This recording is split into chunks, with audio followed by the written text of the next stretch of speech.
చంద్రబాబు నాయుడు గారు పూర్తిగా మా నాయకులు మా కార్యకర్తలు మా సమాచారం అనుకోకుండా ఒకసారి ప్రపంచాన్ని కూడా చూస్తూ ఉండాలి ఏమనుకుంటున్నారో.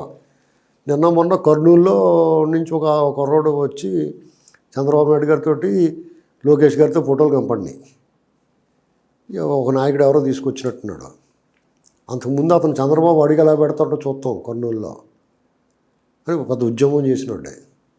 బైరెడ్డి సిద్ధార్థరెడ్డి మా అనుచరుడు అతను మీ పక్కన కనపడితే మీ పార్టీ కోసం తన్నులు తిని జైల్లోకి వెళ్ళి ఇలాంటివన్నీ చేసి ట్రోలింగ్ గురై ఫ్యామిలీలన్నీ ట్రోలింగ్ గురైన వాళ్ళు ఉంటారు. సోషల్ మీడియాలో పనిచేసినాడు.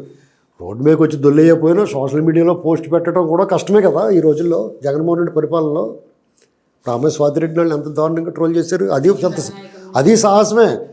మీకు జగన్మోహన్ రెడ్డి పరిపాలనలో మీరు ఎవరన్నా పోస్ట్ రాశారనుకో దానికి లైక్ ఇవ్వడానికి కూడా ఆలోచించారు చాలామంది. ఏంటి ఆ ఎవరు లైకులు కొట్టారో చూసి వాళ్ళ మీద కేసు పెడతారేమో అని.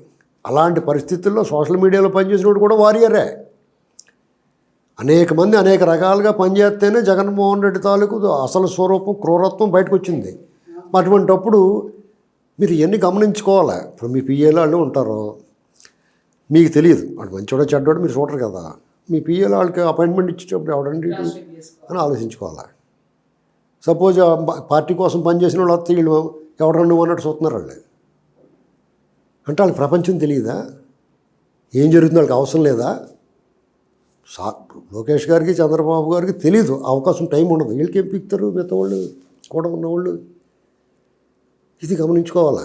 ఎందుకంటే ఇది తెలుగుదేశం పార్టీకి ఒక బెంచ్ మార్క్. ఇది ఒక తీరానికి చేరింది. 4 దశాబ్దాల్లో చారిత్రక విజయం సాధించిన తర్వాత ఇప్పుడు లోకేష్ ఫ్యూచర్ ఇది.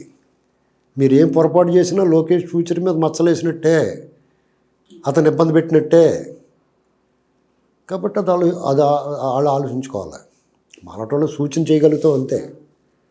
అప్పుడు మాట్లాడాం, ఇప్పుడు మాట్లాడతాం. ఖచ్చితంగా జగన్మోహన్ రెడ్డి తప్పుల మీద మాట్లాడాం. ఇవాళ మీరు ఏమన్నా తీసుకొచ్చి మీ పక్కన కూర్చోబెట్టి డెఫినెట్గా అడుగుతున్నాం. అవాళ ప్రజల తరపున తెలుగుదేశం కార్యకర్తలు బాధలు పడిన వాళ్ళు నడి రోడ్డు మీద గొంతు కోయించుకున్న వాళ్ళ గురించి మాట్లాడడం, ఇవాళ కూడా వాళ్ళ గురించే మాట్లాడతాం. వాళ్ళు అన్యాయం అయిపోయారు చూసుకుంటాయి బాబు మీరు. ఇలాంటి వాళ్ళందరూ అప్పుడు మీద ఎక్కేసి ఇప్పుడు మీద ఎక్కేస్తాం తప్పది. ఒకసారి నా సీట్లో కూర్చోబెట్టాలనే తీసుకెళ్ళి కొంచెం వాళ్ళని దగ్గర తీసుకుని ఒక సమోసా టీ ఇవ్వాలి వాళ్ళకి అని చెప్తాం. Please share, like and subscribe south first Telugu channel.